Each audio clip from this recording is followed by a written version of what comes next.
రిజర్వేషన్లు ఖరారు. Dedication commission నివేదికకు మంత్రివర్గం ఆమోదం. రాష్ట్రంలో రిజర్వేషన్లు 50% మించకుండా ఉండేలా కొత్త రిజర్వేషన్లపై నివేదికను డెడికేటెడ్ కమిషన్ గురువారం రాష్ట్ర ప్రభుత్వానికి సమర్పించింది.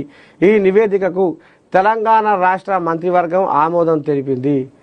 మంత్రుల వద్దకే ఫైలును పంపించి ఆమోదం తెలుపుతూ శుక్రవారం సంతకాలు తీసుకున్నారు. దీనితో గ్రామ పంచాయతీలు, వార్డుల రిజర్వేషన్ల విధి విధానాలు ఒకసారి నేడు పంచాయతీ రిజర్వేషన్ల ఖరారు అనేది మరి ఎట్లా ఏంది ఏం కథ, అసలు మరి ఈ బీసీ రిజర్వేషన్ల కథ ఏంది, చట్టపరంగా ఇస్తుర్రా, పార్టీ పరంగా ఇస్తుర్రా, మరిగా వెనకటికున్న రిజర్వేషన్లతో సర్పంచ్ ఎలక్షన్లో పోతారా అనేది ఒక చర్చ, మరి చట్టబద్ధంగా ఇస్తుర్రా అనేది ఒక చర్చ, పార్టీ పరంగా ఇస్తుర్రా అనేది ఒక చర్చ.